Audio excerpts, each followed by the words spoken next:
ورحمة الله.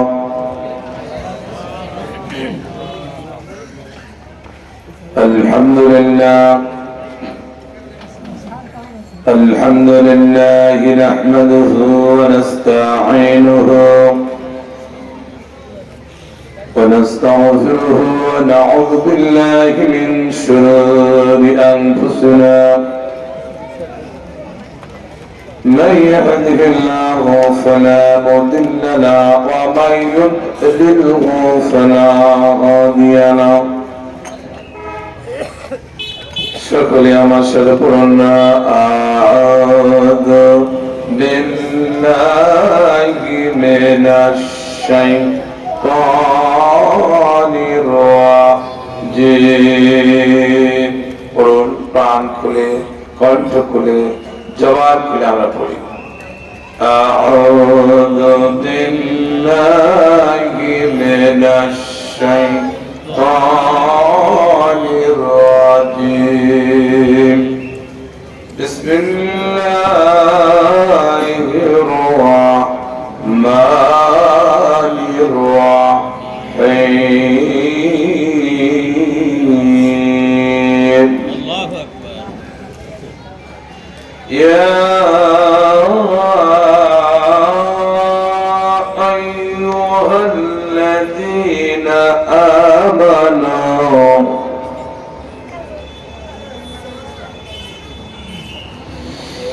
يا أيها الذين آمنوا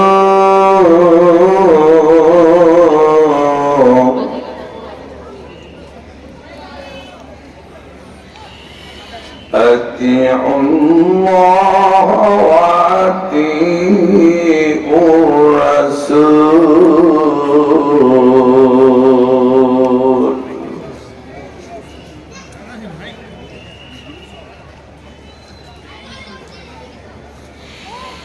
يا أيها الذين آمنوا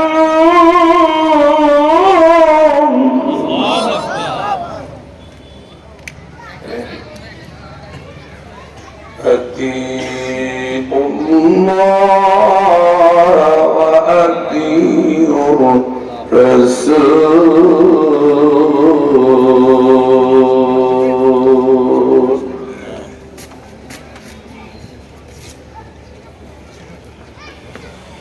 ولا تبطلوا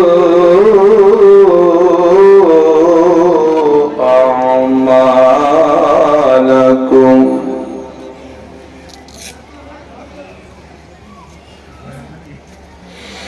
يا أيها الذين آمنوا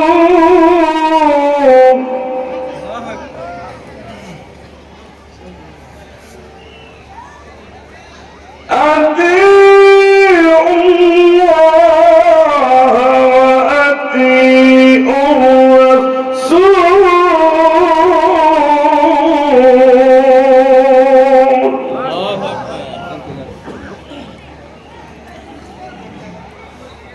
ولا تبطلوا أعمالكم. صدق الله العظيم. بسم الله الرحمن الرحيم.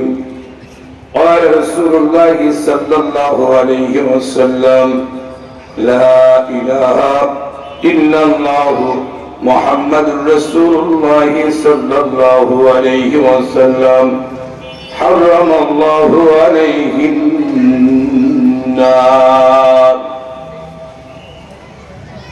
قال تعالى إن الله وملائكته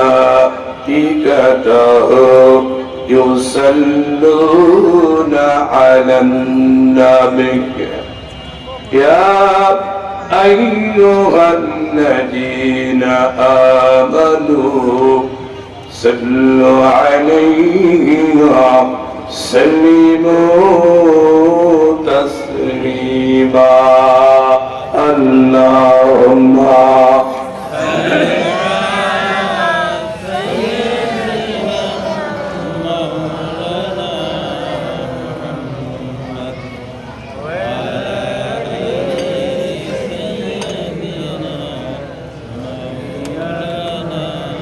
কবরে আমার এখানে এক বাগান ঘুমিয়ে আছেন, উনি তো চুপচাপ আছেন, তো ঘুমানোর সাইকেল মনে হচ্ছে আপনারা ঘুমাই দিচ্ছেন, তাই হবে মহব্বতে বলে আল্লাহুম্মা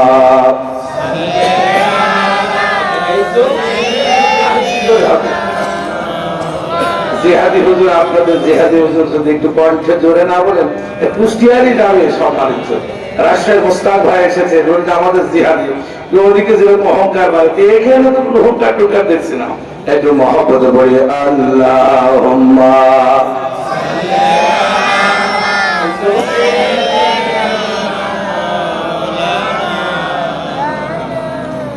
وعلى آل سيدنا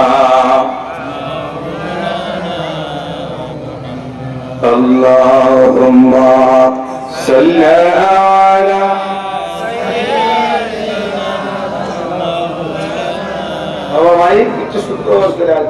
اللهم صل على سيدنا مولانا محمد وعلى آل سيدنا وعلى آل سيدنا হারিয়ে যাব একদিন আমি, রব না এ ভুবনে চিরদিন। হারিয়ে যাব একদিন আমি, রব না এ ভুবনে চিরদিন।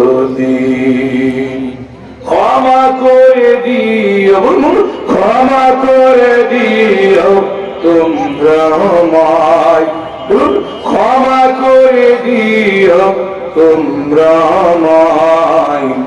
ভুল করে থাকি যদি কোনদিন, হারিয়ে যাব একদিন আমি, রব না এ ভুবনে চিরদিন। আল্লাহুম্মা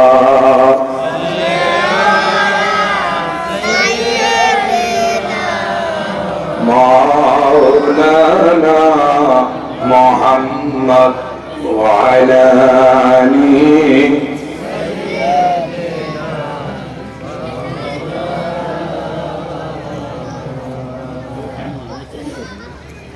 আলহামদুলিল্লাহ। আল্লাহ পাকের লাখ কোটি শুকরিয়া। বিদিত ঐতিহ্যবাহী তাফসীরুল কোরআন মাহফিলের সমাপনী দিন, শেষ দিনের প্রধান আলোচক তাফসীর কারক হিসেবে তাশরীফ আনবেন শুধু রাজশাহী থেকে আগত আমাদের একান্ত আপন প্রিয় বড় ভাই,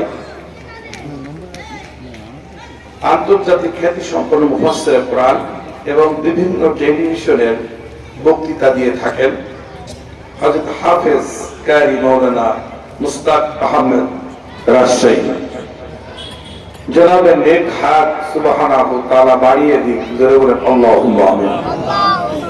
দীর্ঘ লং সফরে এসেছেন, আল্লাহ পাক রব্বুল আলামিন শারীরিক সুস্থতা রেখে কোরআনের কথা বলার তৌফিক মহান আল্লাহ করে দিন। এই জন্য মহান আল্লাহর প্রশংসা আরেকবার করে একটু কণ্ঠ করে জবান করে আল্লাহর কাছে তার জন্য সাহায্য চেয়ে নেই, জোরে বলেন আল্লাহুম্মা আমিন। আর একবার জোরে হলো না। আজকের এই মাহফিলের গতকাল আলোচনা করে ধন্য করেছেন অত্র মসজিদের সুযোগ্য খতিব, আন্তর্জাতিক খ্যাতি সম্পন্ন মুফাসসিরে কোরআন, খানিকাবার মেহমান হিসেবে সোনার মদিনার সূরা রওজা জিয়ারত করনেওয়ালা ব্যক্তি, আমার বন্ধু হওয়ার কুষ্টিয়া জেলার অহংকার, কুষ্টিয়া জেলার গৌরব, সকল আলেমদের মধ্যে একজন বিশিষ্ট আলেমের দিন জনাব হযরত আলহাজ হযরত মাওলানা মুফতি আলী হোসেন ফারুকী সাহেব, আল্লাহ আমার বন্ধুবর্গের নেক হায়াত দারাজ করে দিতে বলেন আমিন। পরিবার পরিজন সকলের প্রতি আল্লাহর খাস রহমত নাজিল করুন। ওনার আব্বা আম্মা কবরখানা জান্নাতের মেহমান খানা ওয়ালা সকলে না আমিন। আজকে মাহফিলের যিনি সম্মানিত সভাপতির আসন গ্রহণ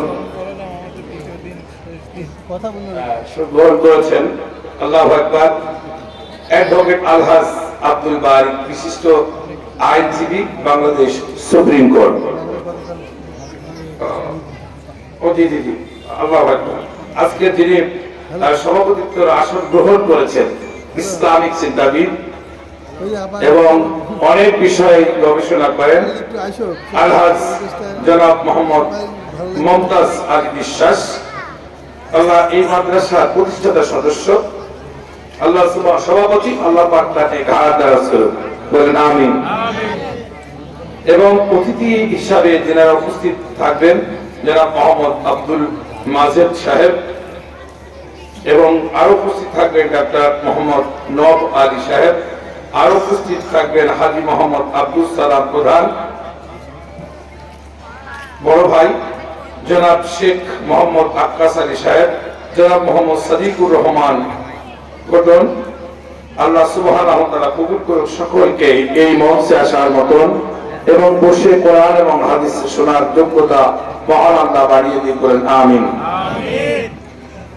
মঞ্চে বসা আমার প্রিয় উস্তাদ, কুষ্টিয়া কুয়াতুল ইসলাম কামিল মাদ্রাসার সম্মানিত স্যার জনাব মোহাম্মদ মুস্তাফা কামাল স্যার উপস্থিত হয়েছেন। আল্লাহ সুবহানাহু ওয়া তাআলা আমার স্যারের নেক হায়াত দারাজ করুন, বলেন আমিন। আরো মঞ্চে এসে অলঙ্কৃত করেছেন কুষ্টিয়া জেলার গৌরব, সাংবাদিক অঙ্গনের তারণ্য, আমার দাওয়াই সাহেব জনাব মোহাম্মদ খালিদ হাসান সিপাহী, এবং আরো উপস্থিত রয়েছেন বামডাঙ্গা ঈশ্বর হুজুর জনাব মোহাম্মদ হারুন রশিদ সহ মঞ্চে বসা ওলামা হযরত, সামনে বসা আমার প্রাণ প্রিয় মুসলমান ভাই ও বোনেরা, পর্দার আর রত মা বোনেরা, সকলের প্রতি সালাম। আর একটিবার আসসালামু আলাইকুম ওয়া রাহমাতুল্লাহি ওয়া বারাকাতুহু। আপনারা সবাই ভালো আছেন? আল্লাহ আলহামদুলিল্লাহ ভালো আছে। আল্লাহ পাক রব্বুল আলামিন আমাদেরকে ভালো রেখেছেন। আজকের এই কোরআনের মাহফিলে আপনারা আসতে পেরে খুশি না বেজার? আলহামদুলিল্লাহ। এখানে কোনো রাজনৈতিক মঞ্চ না, এটা কোরআনের মঞ্চ। এটা কোনো রাজনৈতিক প্রতিষ্ঠান না, এটা কোরআনের প্রতিষ্ঠান। জোরে বলেন ঠিক কিনা? এটা নবীর প্রতিষ্ঠান। কোরআন যেখানে দেখেন আমাদের কুষ্টিয়ার ভিতরে বিদ্যুতের পাওয়ার, যেটা আগে আমরা বলতাম ভেড়া মারা না, সেখান থেকে বিদ্যুৎ উৎপাদন হতো, গোটা কুষ্টিয়া জেলা নিয়ন্ত্রণ হতো। ওখান থেকে সুইচ টিপলে শুরু হতো আর টিপ দিলে বন্ধ হয়ে যেত। তো ওইটা যখন নষ্ট হয়ে যেত, অকাজ হয়ে যেত, আমরা আর বিদ্যুৎ পেতাম না। ধরে বললাম ঠিক না? এই জন্য গোটা বাংলাদেশে মসজিদ এবং মাদ্রাসা, অর্থাৎ মাদ্রাসাগুলোকে নবীর প্রতিষ্ঠান বলা হয় সাল্লাল্লাহু আলাইহি ওয়াসাল্লাম।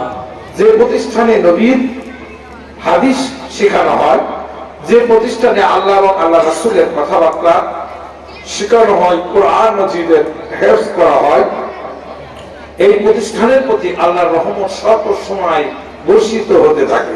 জোরে বলেন সুবহানাল্লাহ।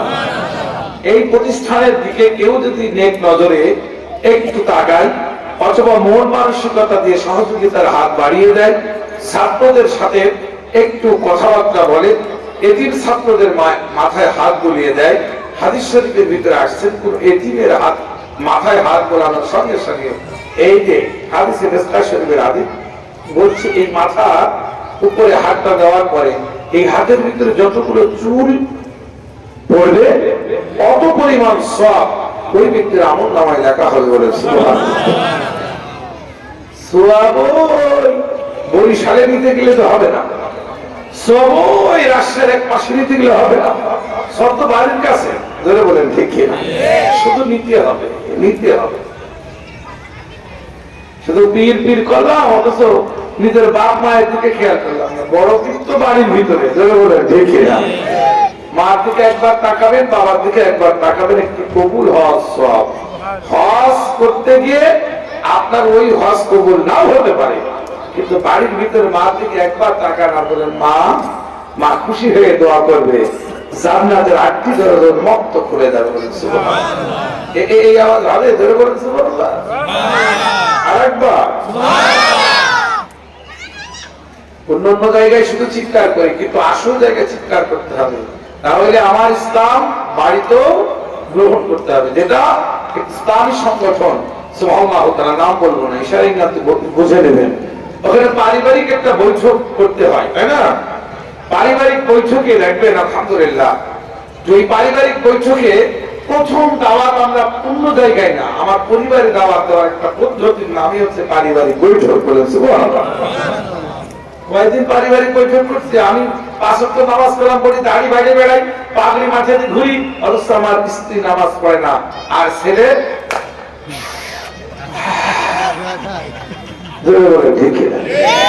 নাম বললে মরে ধরবে না, এই জন্য নাম বললাম না। এই তো এখন তোরা বলে যে হিস্টাসিন ট্যাবলেট বিক্রি হয়, কি ট্যাবলেট ও খায়, এক একটা বলে 700 টাকা। আবার বলছে যে এই ট্যাবলেটের দাম এত, ও তো পাতা মাত্র আমরা 5 টাকা 2 টাকা করে কিনতাম, ওই এত বলে না স্যার, ওর নাম ওইটা না, অন্য কিছু। হ্যাঁ বাবা বাবা বাবা, এই জন্য আপনাদের সমাজ শেষ হয়ে যাচ্ছে। সমাজ পরিবর্তন করার আগে পরিবারের পারিবারিক বৈঠকের মাধ্যমে প্রত্যেকটা পরিবার ঠিক রাখতে হবে। দেখে না, পরিবারের ছেলে চোখের ভিতরে হাত কেজি করে চাল মাপা যায় কিসের মাধ্যমে? হ্যাঁ বলবেন আমাদের, আমি দাড়ি ভাজার কথা বলছেন, আমি দাড়ি ভাজার কথা এখনো বলিনি, হয়তো হবে। এই জন্য বলছি যে এই যে চোখে যদি আপনার সুবহানাল্লাহ তাআলা আপনার চাউল মাপা যায় নিজের সন্তানের, বুঝতে হবে সারা রাত ঘুমায় না, ধরে বলেন ঠিক না, সারা রাত পড়াশোনা করে না, কিন্তু এই যে আমার এই প্রতিষ্ঠান, আমার ছোট ভাই হাফেজ দেলাওয়ার হোসেন, ওর যত ছাত্র আছে এক একটা জায়গা অনেক অনেক বড় প্রতিষ্ঠানে চাকরি করছে এখন।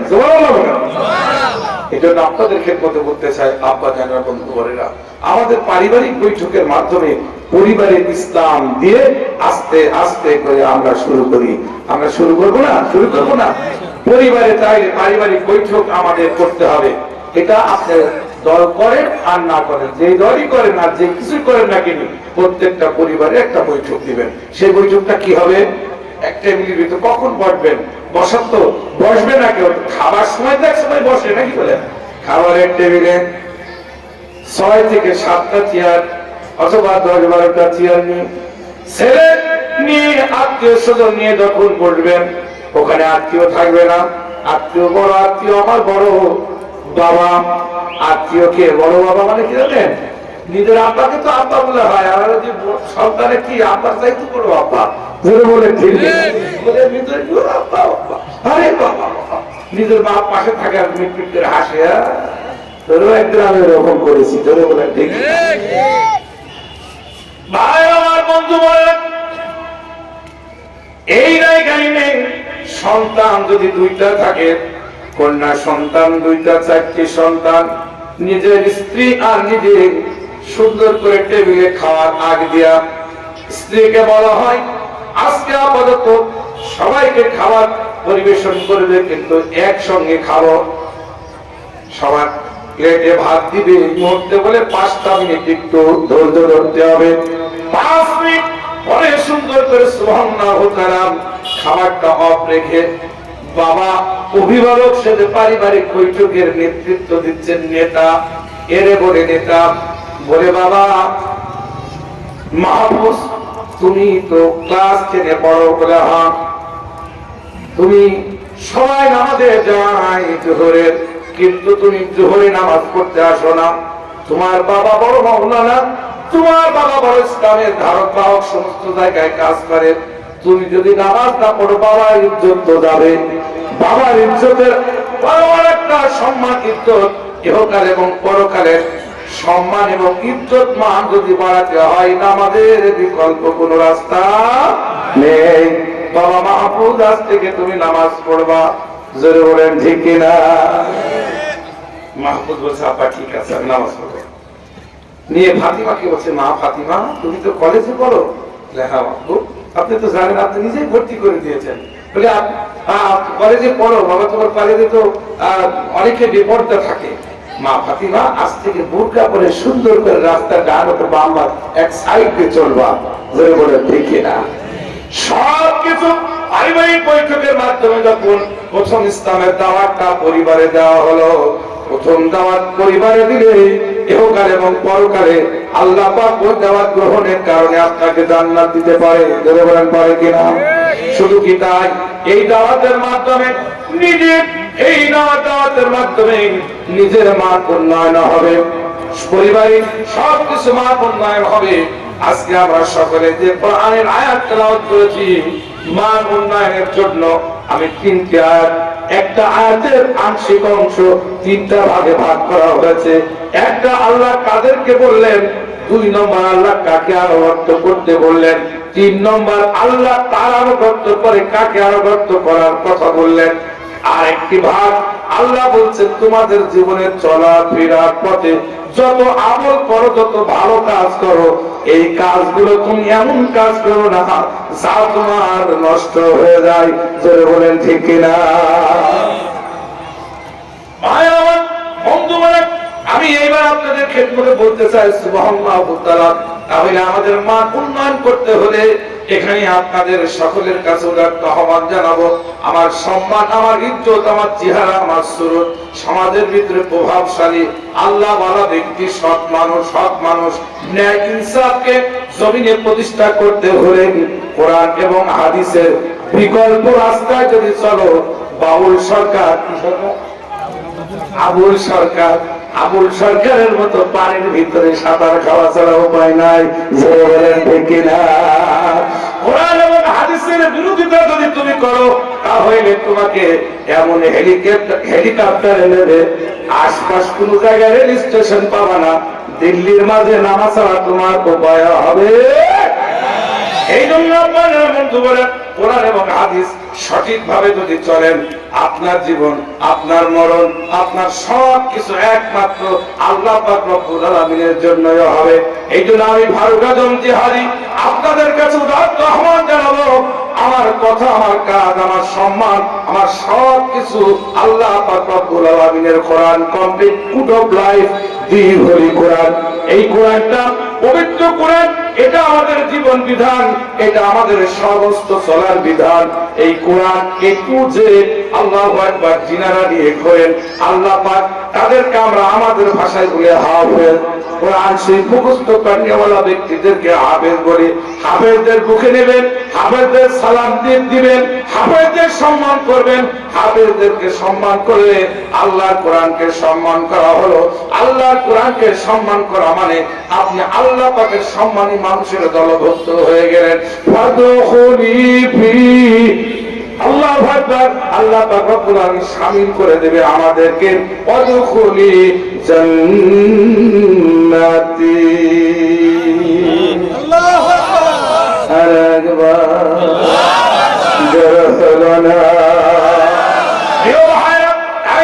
ভালো মানুষের সাথে যদি শরীক হতে হয়, ভালো মানুষের দিকে যদি শরীক হতে হয়, 100% আমাদেরকে নামাজ এবং হজ, যাকাত সবকিছু বান্ডিলের ভিতর থেকে ভালো মানুষের তরিকায় থাকলেই আল্লাহ আমাদের মান উন্নয়ন করবে।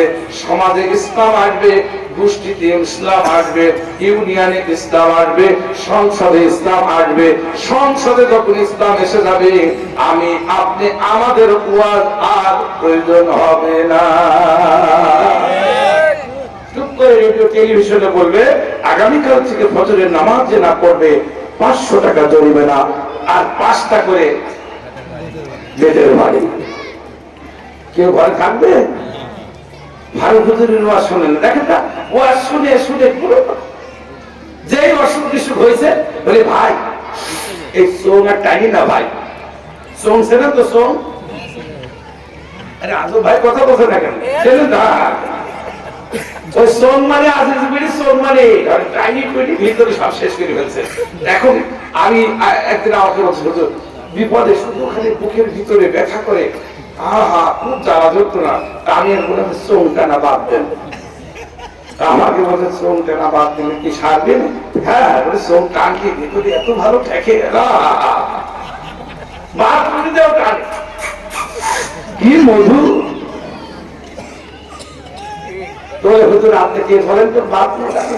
ঢাকায় যাবো ওই যে ফেরি বরাবর হবো লাইন দিচ্ছে বুঝলেন, পোশাকখানায় ভিতরে ঢুকবো লাইন দিচ্ছে তো একেবারে সেই ব্যাপারকে শুধু ধুবে উপরের ভাগ দিত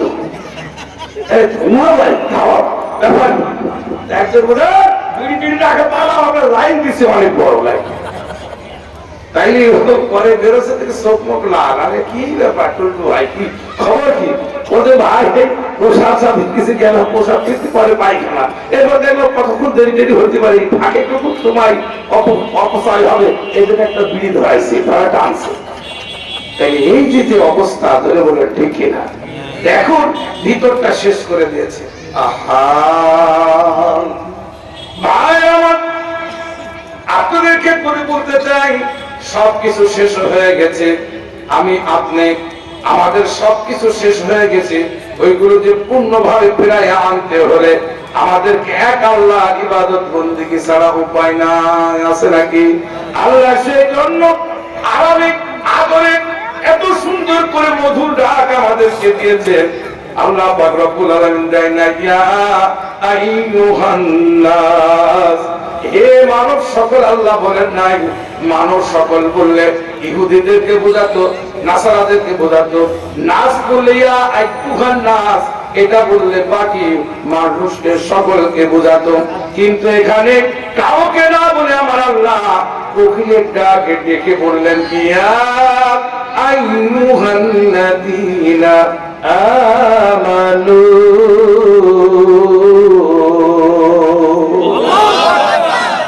হে মুমিনগণ। আমাদেরকে ডাকলেন হে মুমিনগণ, কে বললেন? আওয়াজ দিয়ে বলুন কে? জোরে জোরে বলুন, যুবকরা হাত তুলে বলুন আমাদেরকে ডাকলেন কে? আল্লাহ আমাদের মুমিন বলে ডাকেন, আল্লাহ আমাদের ইমানদার বলে ডাকেন। আহা কোরআনের হাফেজ পাশে বসা আল্লাহ পাক রব্বুল আলামিন ডাকেন না ইয়া আইয়ুহান নাস, এই বলে ডাকেন নাই, ডাকলেন কি ইয়া আইয়ুহাল্লাযীনা আমানু, হে ঈমানদার গণেরা। আমাদেরকে বললেন ইমানদার। ইমানদার কাদেরকে বলা হয়? খেয়াল রাখুন, ইমানদার তারাই যারা এক আল্লাহকে মুখে স্বীকার করে, অন্তরে বিশ্বাস করে, তদ অনুযায়ী আমল করে, জমিনে প্রতিষ্ঠা করার আন্দোলন করে, আকিমুদ্দিন, আকিমুস সালাত, ইকামুস সালাত সব কিছু প্রতিষ্ঠার জন্য যে ব্যক্তি পূর্ণাঙ্গভাবে ঈমান আনলো, আল্লাহ তাদেরকে আদরের ভরে ডাকে মুমিন। এই মুমিনদেরকে আল্লাহ পাক পছন্দ করে, ধরে বলে ঠিক কিনা? এই ঈমানদার মুমিনদেরকে পছন্দ করে। আর ঈমানদার আর মুমিন এরা কি করে? সমাজের ভিতরে হক এবং সৎ জিনিস প্রতিষ্ঠা করার জন্য মনের ভিতরে আল্লাহু আকবার, মনের ভিতরে সর্বসময় সর্বক্ষণ আল্লাহর হয়ে থাকে, ধরে বলে ঠিক কিনা? আমরা কার গোলাম? আল্লাহ। জোরে বলুন আল্লাহ। গোলাম হতে চাই আল্লাহ। খালি গোলাম যদি হতে চাই তাহলে এই যে গত কয়েক বছর, প্রায় 14 থেকে 15 বছর ধরে, 15.5 বছর ধরে আমরা যে এত লাঞ্ছিত হলাম, এত বঞ্চিত হলাম, লাঞ্ছিত বঞ্চিত হওয়ার পরও এই জমিনে টিকে থাকলাম এই জন্য যে আল্লাহর প্রিয় ডাকের কারণে। আমরা আল্লাহর মুমিন বান্দা, ধরে বলেন ঠিক কিনা? এই মুমিন বান্দাদেরকে মজবুত করার জন্য আগামী দিন, আগামীর সময় কোরআনের দিন প্রতিষ্ঠার জন্য রাজি আছেন থেকে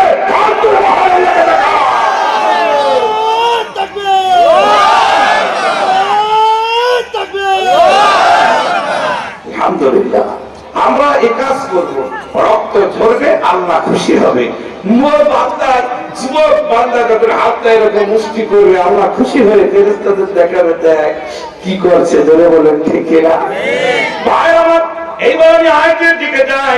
সম্মানিত উপস্থিত, তাইলে মান উন্নয়ন করতে হলে আল্লাহ দিন জমিনে প্রতিষ্ঠা করতে হলে আমাদেরকে মুমিন, আল্লাহ পাক রব্বুল আলামিন আমাদেরকে মুমিনের দপ্তরে নামগুলো লিখে দিলেন।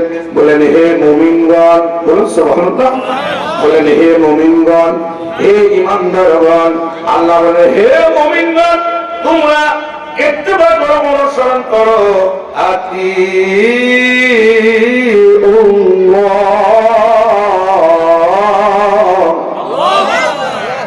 আমি আল্লাহ ইত্তেবা করো, আমি আল্লাহ অনুসরণ করো, আমি আল্লাহর দাসত্ব করো, আমি আল্লাহ পাকের আনুগত্য করো। আল্লাহর আনুগত্য যে ব্যক্তি করবে, আল্লাহ পাক রব্বুল আলামিন বললেন আমার আনুগত্য করনেওয়ালা ব্যক্তিদেরকে আমি মধুর ডাক দেই, এদের ডাক শুনে আমি আল্লাহ ফেরত দেই না।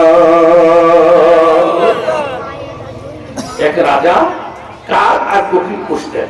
কি রাজার ছেলে, তো রাজার ছেলে কোকিলের কাক পোষে। কাককে বেশি খেতে দেয়, কোকিলকে কম খেতে দেয়। কাক খায় আর চুপ থেকে খাবার টাবার ছিটায়, চুপ করে ঘুমায়, আবার একটু ক্ষুধা লাগলে আবার খায়। ও ডাকে না, খেতেই খায়।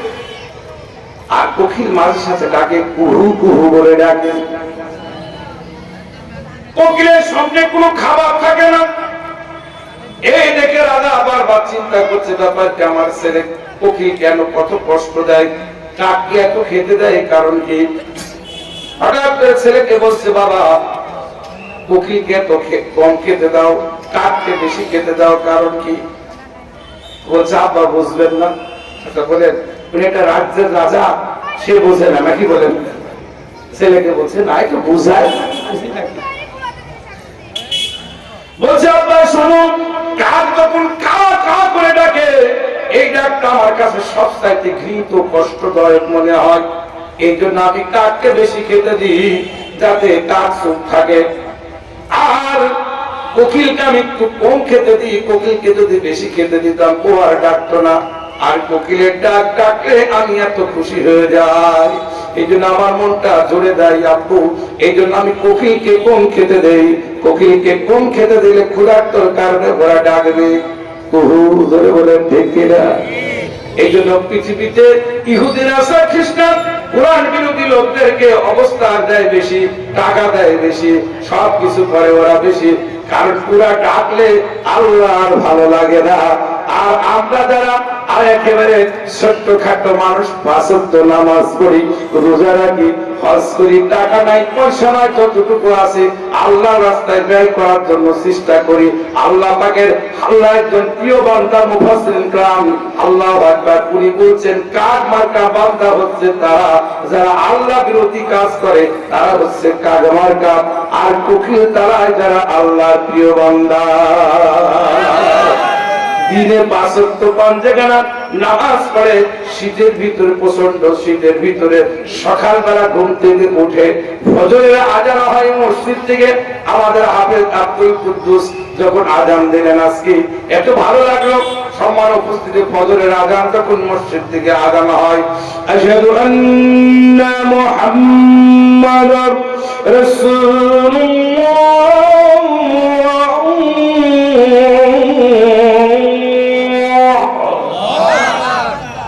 বলেন আজান দিলে কত ভালো লাগে, ধরে বলে ঠিক। আজান হওয়ার সাথে সাথে সবাই যখন ঘুম থেকে ওঠে আমরা খুব খুশি হয়ে যাই। এরপরে দেখবেন আজান হওয়ার সঙ্গে সঙ্গে যত রাত্রি মাহফিল করি, ঘুম থেকে উঠে তাড়াহুড়া করে মসজিদে নামাজের জন্য যাই। কার ইবাদত করতে? কার আনুগত্য করতে? কার দাসত্ব করতে? আমরা আল্লাহর আনুগত্য, আল্লাহর দাসত্ব করি একটা সিজদার মাধ্যমে। আমার প্রিয় ভাইরা, আমার যখন বিছানা থেকে উঠে যখন শীতের ভিতরে কনকনে শীত, ঠান্ডা ঠান্ডা পানি ট্যাপটা যখন ছেড়ে দিয়ে আমরা যখন এভাবে ওযু করি, আর ওই যে ঘরের ভিতরে শুয়ে থাকে আমাদের নবাব দাদা, বড় সন্তান, কারণ মেজে সন্তান, আপনার একটু পাগল ধরে বলে ঠিক কিনা? আচ্ছা পানি না আছে কে? বা মুরব্বী বাবা, কষ্ট পাচ্ছে কে? ছেলে। আপনার করে কি সুন্দর করে এভাবে আব্বা ওযু করে আর কষ্ট পায় ছেলে। এরপর সুন্দর করে ওযু করে বাবা হাত পা মুছে পোশাক আশাক করে মসজিদে যখন চলে যায়, মসজিদে নামাজ পড়ার পরে বাড়িতে যখন পেরে নাক ডাকায় ঘুমে বলে নবাব তাড়াতাড়ি ফজরের নামাজ শেষ হয়ে গেল, তাড়াতাড়ি বলে আমরা এত ঠান্ডার ভিতরে উঠার দরকারি, ঠান্ডা কাশি লাগতে পারে। দেখেন যারা নামাজি আল্লাহওয়ালা তারা ঠান্ডাকে অপেক্ষা করে আল্লাহর আনুগত্যের জন্য আল্লাহর ঘর মসজিদে গিয়ে এই মাথাটা নত করে দেয়। আল্লাহ বলছেন মাথা নত করার সঙ্গে সঙ্গে সাজদা দেওয়ার সঙ্গে সঙ্গে আমি বান্দার সব গুনাহ মাফ করে দিই। আল্লাহু গফুরুর রহিম।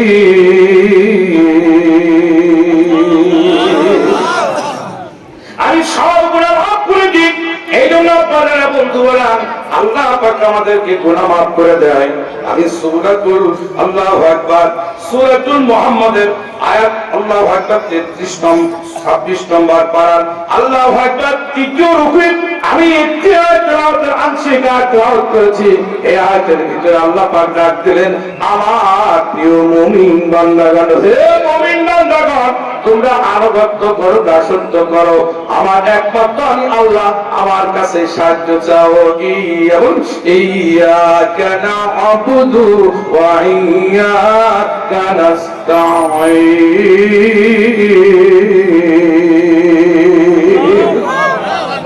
আল্লাহ বলেন একমাত্র আমার দাসত্ব আমার আনুগত্য সবকিছু যখন করবা আমি আল্লাহ খুশি হয়ে যাই।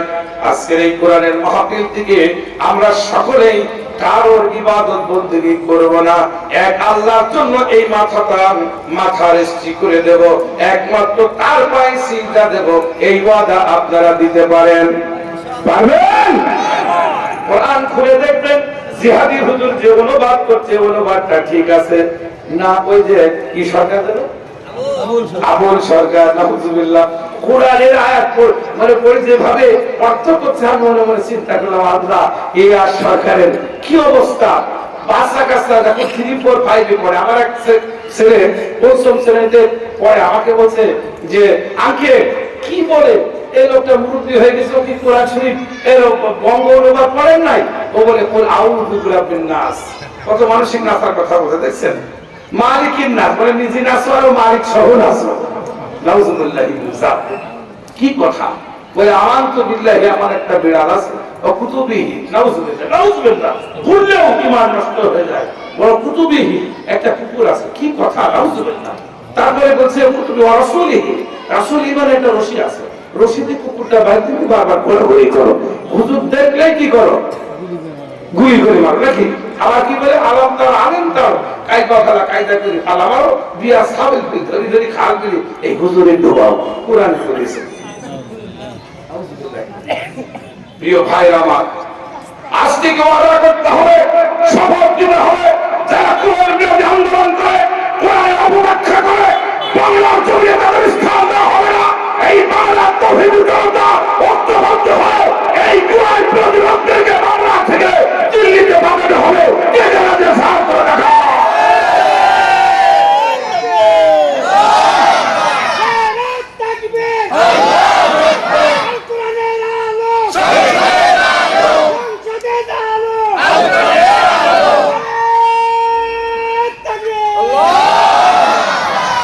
জীবনে অনেক কিছু করেছি, কিন্তু কোরআন নিয়ে যদি কথা বলেন সাইজ হবে, ধরে বললেন আরে সাইজ ছোটখাটো সাইজ না, বড় সাইজ। এই জন্য আপনাকে বলতে চাই আমাদেরকে আদরে ডাক ডেকেছেন কে? আদরে ডাক ডেকে শুধু কি তাই ডেকেছে বান্দা তুমি আমার হয়ে যাও, আমার আনুগত্য করলে, আমার দাসত্ব করলে, আমার রাসূলের প্রতি যদি বিল মহব্বত নিয়ে রাসূলের তরিকা মতো চলো, আমি আল্লাহ আমার পাশে একটি ঘর বানিয়ে দেব। ও মালিক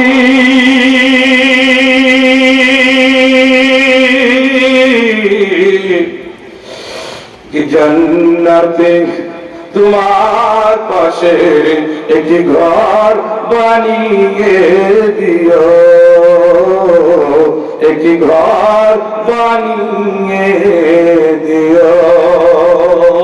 আমরা সবাই চাই আল্লাহর পাশে, আল্লাহর জান্নাতে ঘর চাই। ধরে বলেন ঠিক না? মালিক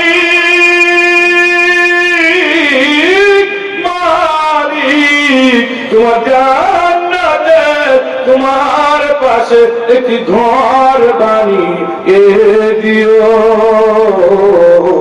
একটি ঘর বানিয়ে দিও। ভাইরা, আমার প্রিয় ভাইরা, আসেন আসেন আসেন, আমরা মালিকের জান্নাতে ঘর চাই। যদি আমাদের ওই ঘর পেতে হয়, আল্লাহর আনুগত্য, আল্লাহর দাসত্ব, আল্লাহর কোরআনের বিকল্প কোন রাস্তা নাই। আল্লাহর কোরআনের বিপক্ষে আমরা অবস্থান করব না। ওয়াল্লাযীনা কাফারু ওয়া কাযযাবু বিআয়াতিনা, ওয়াল্লাযীনা কাযযাবু মিথ্যা প্রতিপন্ন করলো বিআয়াতিনা, আল্লাহর আয়াতকে মিথ্যা প্রতিপন্ন করলো, আল্লাহর আয়াতকে যারা অস্বীকার করলো, আল্লাহর আয়াতকে যারা অপব্যাখ্যা করলো, তাদের বিরুদ্ধে আল্লাহ যুদ্ধ ঘোষণার কথা বলেছে। জিহাদি তো জোরে কথা বলে, এই জন্য জিহাদি। আমি একদম কোনো যুদ্ধে অংশগ্রহণ করি নাই। বাপ যুদ্ধে অংশগ্রহণ করেছে, এটা আমার বাবা বীর মুক্তিযোদ্ধা, my father is freedom fighter. আমি বীর মুক্তিযোদ্ধার সন্তান হিসাবে গোটা বাংলার তৌহিদি জনতাদেরকে বলতে চাই, আর একটা বার বাংলাদেশে যুদ্ধ হবে। জোরে বলেন ঠিক না? আর কিভাবে যুদ্ধ হবে? ওই যুদ্ধে একমাত্র টার্গেট থাকবে আল্লাহ জমিনের দিন প্রতিষ্ঠার জন্য, কোরআনের পাওয়ার রাখতে, কোরআন দেওয়ার জন্য ঐক্যবদ্ধ হয়ে তারা আত্মঢালতে রাখি আসতে হবে। আমরা সুবহানাল্লাহ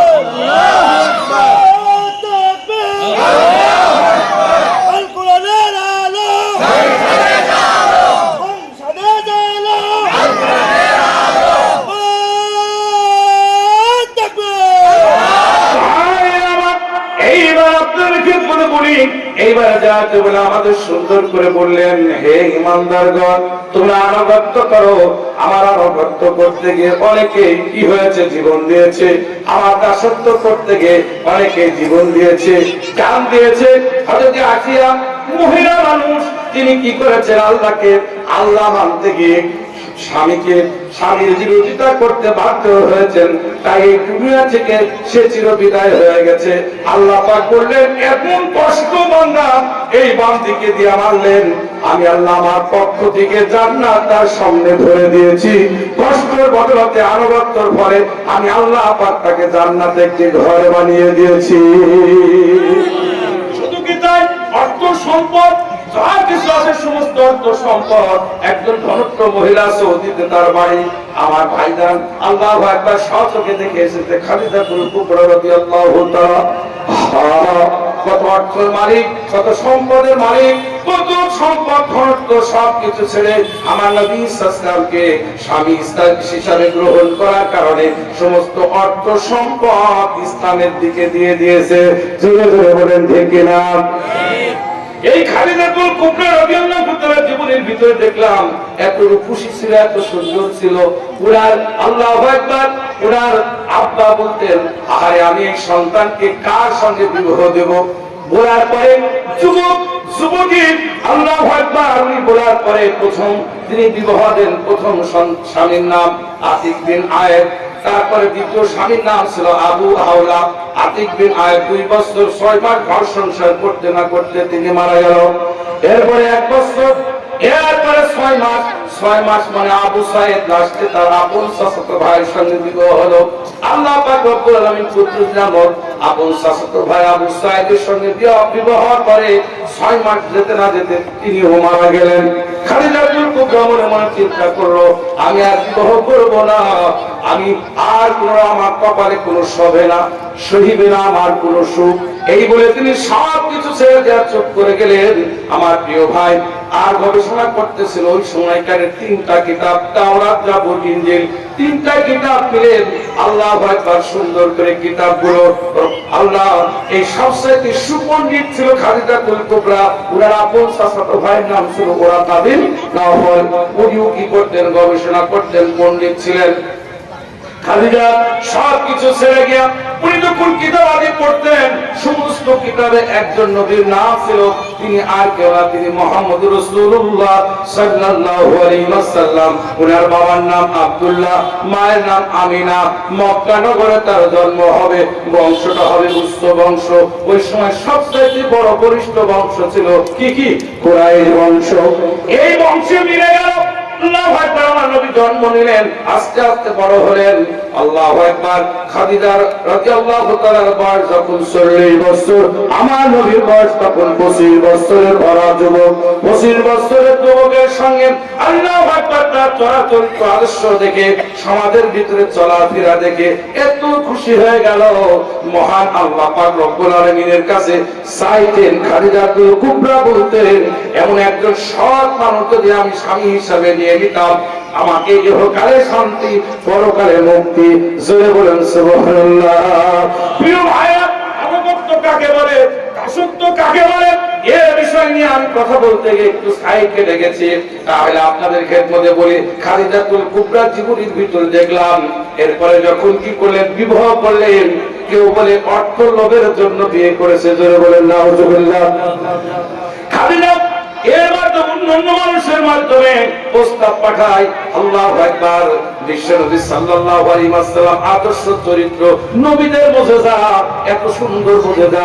আল্লাহর পয়গম্বর যে রাস্তা দিয়ে হেঁটে যেতেন, আরশের আযীমের সুন্দর করে আল্লাহু আকবার মেঘে সে মাথার উপরে ছায়া দিত, আর সকলে দেখতো সমস্ত জায়গায় প্রচন্ড প্রখর রৌদ্র, কিন্তু আল্লাহ পয়গম্বর যে রাস্তা দিয়ে হেঁটে যেত, ওই রাস্তায় ছায়া আর ছায়া, এটা ছিল রহমতের ছায়া। খাদিজাতুল কুবরা জীবনের ভিতরে দেখলাম শুধু কে এইটা বলে 7 দিন 10 দিন 15 দিন আল্লাহ একটা বিশাল ছাগলের খামারের ভিতরে, ছাগলগুলো ছিল অসুস্থ, ছাগলগুলো খেতে পারতো না, আল্লাহু আকবার, চলতে পারতো না। আল্লাহর পয়গম্বরের কি মুজিজা, পয়গম্বরকে ওই ছাগলের দায়িত্ব দেওয়ার কারণে উনি যখন ছেড়ে দিল, সমস্ত ছাগলগুলো চলে যায় পাহাড় পর্বতের সমস্ত জায়গা থেকে তরতাজা ঘাস খেয়ে, আবার সময় মতো নবীর কাছে এসে ধরা দিত। এর নাম নবীর মুজিজা। জোরে বলেন সুবহানাল্লাহ। ভারত শুধু কি তাই, আল্লাহ পয়গম্বর, আল্লাহু আকবার, আল্লাহ পয়গম্বরের অনেক মুজিজার কথাই বলি। আল্লাহ পয়গম্বরের এত রূপরেখা, চরিত্র, আদর্শ দেখে খাদিজাতুল কুবরা আর ঠিক থাকতে পারেন নাই। চাচার কাছে প্রস্তাব দিল, আপনার ভাতিজাকে যদি আল্লাহু আকবার বিবাহতে যদি রাজি হয়ে যায়, আমিও রাজি, খুশি। চাচার ভাতিজার কাছে নিয়ে বলছেন, বাবা আমি এই প্রস্তাব দেই, তুমি কে রাজি আছো? বলে আলহামদুলিল্লাহ, আপনি যেটা বলবেন চাচা, আপনি আমার অভিভাবক যেটা বলবেন আমি সেই করব।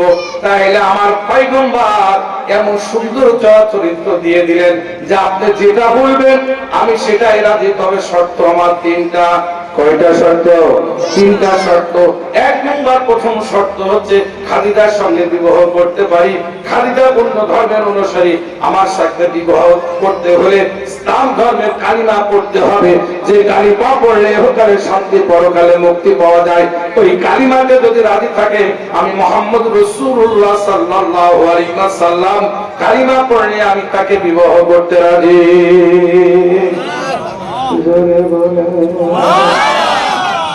এই জন্য আপনাদের ক্ষেত্রে বলি, রাজি হয়ে গেল, কালিমা পড়ছে। বলে দ্বিতীয় শর্ত, ধন সম্পদ এটা আমার জন্য না, এটা আল্লাহর জন্য ব্যয় করতে হবে, আলহামদুলিল্লাহ। আর 3 নম্বর, আমি যা খাই, আমি যা কিছু করি, এইটা তাকে মেনে নিতে হবে। বলে ঠিক আছে, আলহামদুলিল্লাহ, মেনে নিল। বিবাহ হয়ে গেল। খাদিজাতুল কুবরা রাদিয়াল্লাহু তাআলা চরিত্র এবং বিশ্বনবী সাল্লাল্লাহু আলাইহি ওয়াসাল্লামের আদর্শ, আল্লাহর পয়গম্বর স্বামী স্ত্রীর এত মিল এবং মহব্বত, আর দিনকে প্রতিষ্ঠার জন্য নবী সাল্লাল্লাহু আলাইহি ওয়াসাল্লামের যে ভূমিকা ছিল, তার চাইতে কম ভূমিকা খাদিজার ছিল না। খাদিজা রাদিয়াল্লাহু তাআলা সমস্ত সম্পদ সবকিছু ইসলামের জন্য ব্যয় করে দিল।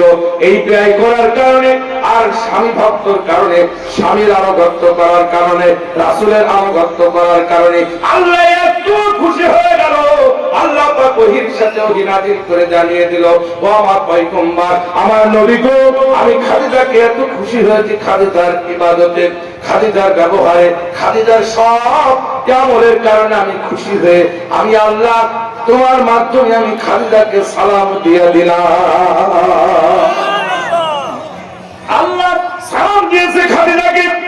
খালিদাকে আল্লাহ তাআলা খাবার দিয়ে যখন পাহাড়ে উঠেছে 1760 গজ 1 মাইল বিশাল পাহাড়, পাহাড়ের পাশে যেখানে ধ্যানমগ্ন ছিলেন আমার নবী আল্লাহর নবী সাল্লাল্লাহু আলাইহি ওয়াসাল্লাম, ওই জায়গায় তিনি ধ্যানমগ্ন ছিলেন। খাবার নিয়ে যেতেন আল্লাহর পয়গম্বরের স্ত্রী খাদিজাতুল কুবরা। খাবার নেওয়ার আল্লাহু আকবার নিয়ে যাচ্ছেন, এই থেকে জিবরাইল আমিন বললেন এই মাত্র আল্লাহ বলে দিয়েছেন, ওহী নাযিল করার পর বলে দিয়েছেন খাদিজাকে আল্লাহ পাক রব্বুল আলামিন সালাম দিয়েছে। আমি আল্লাহ পাক রব্বুল আলামিনের ফেরেশতা আমি জিবরাইল আমিন তাকে সালাম দিয়ে দিলাম। জোরে জোরে বলেন সুবহানাল্লাহ। আল্লাহর পয়গম্বরের সামনে এসে সালাম দিচ্ছেন আসসালামু আলাইকুম। সালাম দেওয়ার সঙ্গে সঙ্গে বিশ্বনবী বলছেন খাদিজা এইমাত্র আল্লাহ পাক রব্বুল আলামিন সুবহানাল্লাহু ওয়া তাআলা জিবরাইলের মারফতে তোমাকে আল্লাহ সালাম দিয়েছে। চোখের পানিতে খাদিজা বলছে আমি এত খুশি হয়ে গেলাম, আমি স্বামী এত খুশি হয়ে গেলাম, কিন্তু আল্লাহর সালামের জবাব কেমনে দেব আমি বুঝতে পারছি না, আমি বুঝতে পারছি না কেমন ভাবে দিতে হবে। তবে আমি খাদিজা সালামের জবাবটা কেমন ভাবে দিতে হবে আমার কাছে ভুল ত্রুটি হতে পারে। আমার পয়গম্বর আমার প্রাণের স্বামী, আপনি আমার পক্ষ থেকে আল্লাহকে সালামের জবাব বলে দিও। আর জিবরাইল আমিন সালাম দিয়েছে, জিবরাইল আমিনের সালাম আমি বলে দিলাম ওয়ালাইকুম আসসালাম। জোরে বলেন আল্লাহু আকবার। এইজন্য আমার আম্মা জানদেরকে বলিও আমার পর্দার মায়া, আপনারা ইসলামের চেয়ে ইসলাম প্রতিষ্ঠার জন্য আপনাদের কোন কমতি আপনাদেরও নাই। যেমন বিশ্বনবী রক্ত ঝরিয়েছেন আপনারাও রক্ত ঝরিয়েছেন। পৃথিবীতে প্রথম মহিলাদের ভিতরে শহীদ সুমাইয়া রাদিয়াল্লাহু তাআলা। জোরে বলেন ঠিক কি না? এজন্য আপনাদের খেদমতে বলতে চাই সবাই ভাবে আমাদের চলতে হবে, ফিরতে হবে। একেবারে শেষের দিকে এসে গেছি, যে আয়াতের আলোকত্ব আলহামদুলিল্লাহ আয়াত তেলাওয়াত করেছি সূরাতুল মুহাম্মাদের আল্লাহু আকবার সূরাটিতে দেখবেন আল্লাহ মধুর ডাকে ডেকে বলে হে ঈমানদারগণ তোমরা আনুগত্য করো আমি আল্লাহ।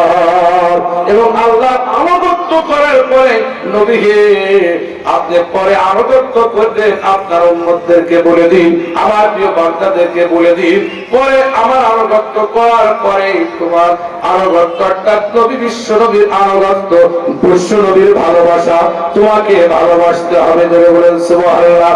আমাকে আপনাকে সবাই ভালোবাসতে হবে আল্লাহ রাসূলকে। আল্লাহ রাসূলকে ভালোবাসতে হলে আমাদের জীবন দিতে হতে পারে। ধরে বলেন ঠিক কিনা? আল্লাহ রাসূল সাল্লাল্লাহু আলাইহি ওয়াসাল্লামকে ভালোবাসতে হলে রাসূল সাল্লাল্লাহু আলাইহি ওয়াসাল্লাম যেমন 27টি যুদ্ধের কমান্ডার ছিলেন, নিজে হাতে তরবারি চালিয়ে যুদ্ধ করে বেঈমান কাফেরদের মাঝে ইসলাম ছিনিয়ে এনেছেন, সেই কাজ করতে হবে। ধরে বলেন ঠিক কিনা? শুধু খালি ওই যে মিষ্টি খাওয়া সুন্নাত, মিষ্টি খাওয়া সুন্নাত, আমরা মিষ্টি খেলাম আছে না এরকম, এইগুলো সবগুলো আলহামদুলিল্লাহ যেগুলো নরমাল এইগুলো আমরা পালন করি, কিন্তু কঠিন জিনিস পালন করতে গেলে ধরা খায়। ধরে বলেন ঠিক কিনা? এই জন্য আল্লাহ পাক রব্বুল আলামিন বললেন আনুগত্য করো আমাকে, আমার পরে আনুগত্য ভালোবাসা বাসো আমার রাসূলকে। তারপরে আল্লাহ বলেন ওয়ালা তুবতিলু আমানাতুম। আল্লাহু আকবার। আয় বান্দাগণ, হে মুমিনগণ, তোমরা কি করো? আমি আল্লাহ পাক রব্বুল আলামিন বলে দিলাম খবরদার খবরদার তোমরা নিজেদের আমল নষ্ট করো না। জোরে বলেন ঠিক না? তাহলে আমাদের নিজেদের আমল নষ্ট মানে কি? দেখেন আমরা 5 ওয়াক্ত নামাজ পড়ি, সব কিছু করি, কিন্তু চায়ের দোকানে গিয়ে পান সাবাই আর আমাদের ভিতরে পরনিন্দা পরগীবত চর্চায় লিপ্ত থাকি। বলেন ঠিক না? পানের কথা এভাবে শুনবি আর বাবা ওই অমুক না এই না এই। ধরে বলেন ঠিক না? আল্লাহ পাক সুন্দর করে বললেন, রাসূল বললেন পরনিন্দা গীবত চর্চা করলে তোমার ভিতরে যে নেক আমল সবকিছু ওই লোকটার আমল নামায় চলে যাবে। আর ওর যদি বদির কাজ হয় তাইলে তোমার কাছে চলে যাবে। এই আমল নষ্ট করা যাবে না। আমলগুলো তোমাকে পরপারে কাজ করবে। আমার মরণ আসিবে কখন কেউ তো জানে না, আমি মরে গেলে আমায় তোমরা ভুইলা যায় না। বলুন না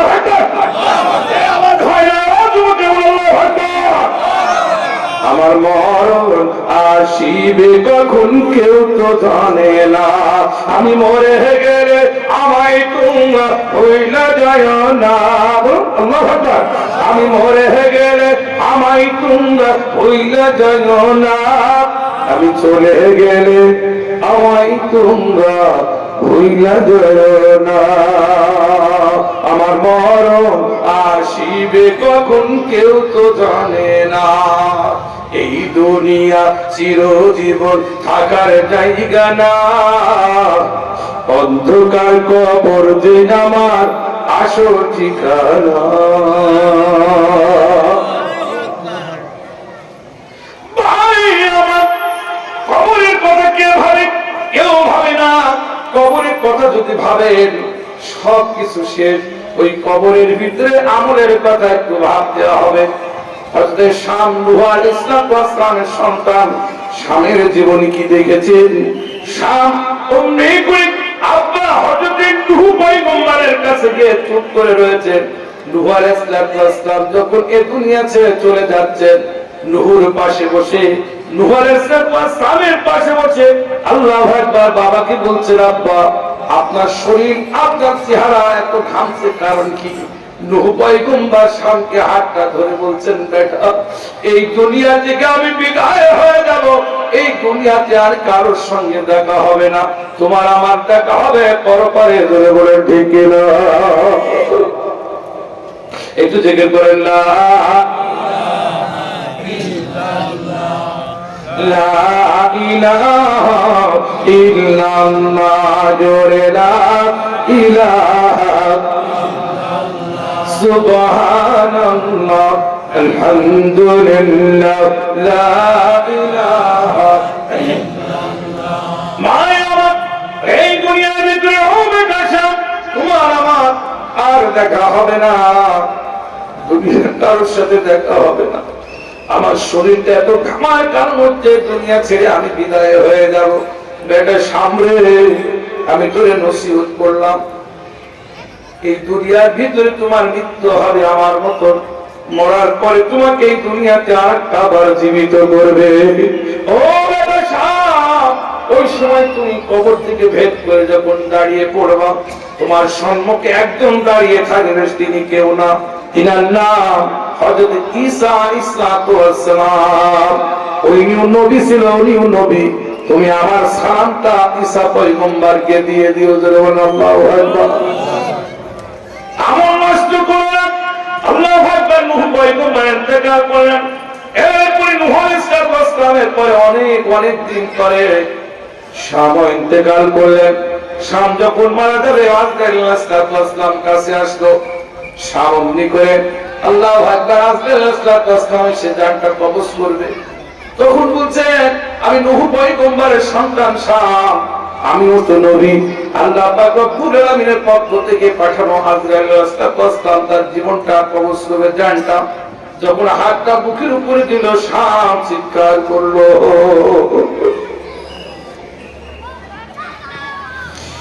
এত চিৎকার করতে লাগলো, শাম যখন এভাবে উঠে বসতে লাগলো,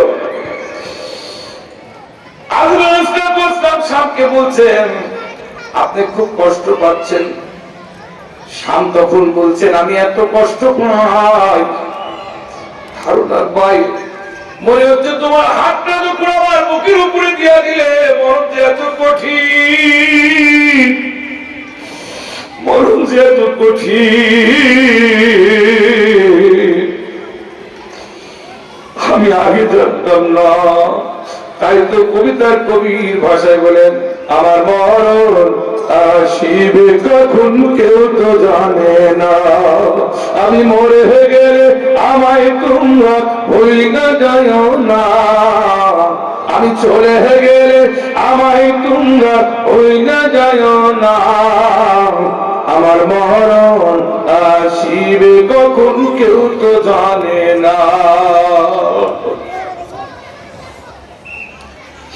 এই দুনিয়া চিরজীবন থাকার জায়গা না, অন্ধকার কবর যে আমার আসল ঠিকানা।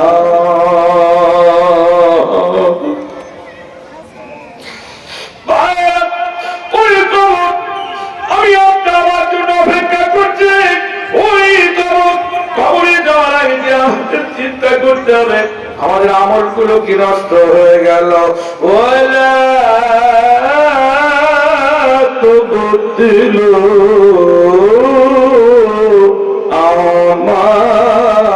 আমানাতুম। আল্লাহ বলছেন তুমি আমল গুলো নষ্ট করো না, তোমাদের আমল নষ্ট করলে বড় বিপদ ধরে বলে ঠিক না। আমরা আমাদের আমল গুলো নিজেদের আমল গুলো নষ্ট করব না। আমল নষ্ট করা মানে মদ খাওয়া মানে আমল হয়, সব হয় নাকি বলেন? মদ খাওয়া, গাঁজা খাওয়া, সুদ খাওয়া, নেশাখোর, আল্লাহ ভাঙকারী যা কিছু করবেন কোরআন বিরোধী করবেন, তাহলে তোমার আমল গুলো নষ্ট হয়ে যাবে। প্রিয় ভাইরা আমার, সামনে করে বলছেন সবার খুব বড় কষ্ট হচ্ছে। এই জায়গাটা যখন আল্লাহ আকবার বের করছেন এত কষ্ট হচ্ছে, স্বামীর শরীরটা ঘেমে আল্লাহ আকবার দুনিয়া থেকে চিরবিদায় হয়ে গেল। শামকে সুন্দর করে গোসল করায় দাফনের ব্যবস্থা করলো। শত শত বছর শাম কবরে থাকলো, শত শত বছর পর্যন্ত শাম কবরে থাকলো। আল্লাহর পয়গম্বর ঈসা আমার নবীর আগে, বিশ্ব নবী সাল্লাল্লাহু দুনিয়ায় আসার আগে আল্লাহ আকবার একজন নবী ছিল, যার নাম ছিল হযরতে ঈসা পয়গম্বর। ওনার মায়ের নাম ছিল মরিয়ম, ওনার নানার নাম ছিল ইমরান, নানির নাম ছিল হান্না বিনতে ফাকুজা। নানার বয়স ছিল 108 বছর আর নানির বয়স ছিল 98 বছর। 98 বছরের বুড়ির পেটে আল্লাহ একটি নেক সন্তান দিয়েছিল, তার নাম ছিল মরিয়ম। আল্লাহ তোমার জান্নাতে একটি ঘর বানিয়ে দিও, একটি ঘর বানিয়ে দিও। দিও ভাই। এবার আপনাকে বলতে চাই, এবার হযরতে শাম অমনি করে ঘুমিয়ে আছে। ঈসা পয়গম্বর মরিয়ম আলাইহিস সালামের সন্তান। আল্লাহু আকবার। আল্লাহ ওনাকে এমন পাওয়ার দিয়েছিলেন, মৃত ব্যক্তিকে জীবিত করার একটা পাওয়ার মুজিজা দিয়েছিলেন কে? আল্লাহ। বলুন কে? আমার আল্লাহ, আমাদের আদরের বস্তু। আল্লাহ আমাকে দেখে বললেন, হে ইমানদারগণ, আল্লাহ আনুগত্য করলে আল্লাহর তরফ থেকে পাওয়া যায়। যারা বলেন ঠিক না? নবী ঈসা আলাইহিস সালাম আল্লাহু আকবার ওনাকে মুজিজা দিলেন। উনি চলছে তো চলছে অনেক বিশাল গোরস্থানের পাশে গিয়ে দাঁড়ালো। আল্লাহু আকবার দিল, আল্লাহ আমাকে একটা পাওয়ার দিয়েছেন, ভালো আলহামদুলিল্লাহ। এই পাওয়ারে আমি এখানে দাঁড়িয়ে গেলাম। আল্লাহ এই পুরাতন কবর, অনেক লোকজন বলছে ঈসা পয়গম্বর যদি এই কবরের ভিতর থেকে একজনকে যদি একজনকে জীবিত করতে পারো আমরা দ্বীন ইসলাম গ্রহণ করব।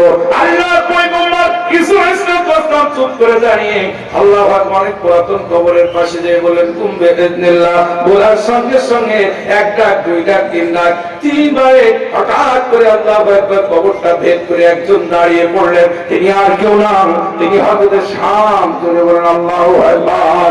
শাম যখন চুপ করে দাঁড়িয়ে গেল, দাঁড়িয়ে যাওয়ার পরে শাম যখন দাঁড়িয়ে গেল, দাঁড়িয়ে যাওয়ার পরে শাম তখন এইভাবে চুপচাপ করে থরথর করে কাঁপে আর বলছে আসসালামু আলাইকুম ওয়া রাহমাতুল্লাহ।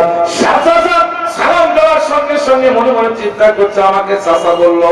ঈসা পয়গম্বর বলছেন, শাম বুঝলাম না আপনি আমাকে কি চেনেন? বলে আজ থেকে অনেক বছর আগে একজন নবী ছিলেন, তার নামে নূহ আলাইহিস সালাম। নূহর সন্তান শাম আমাকে বলেছে এই দুনিয়াতে একবার জীবিত হবে, জীবিত হওয়ার সামনে তুমি দাঁড়াবে, তোমার সম্মুখে যিনি থাকবে তিনি হযরতে ঈসা পয়গম্বর।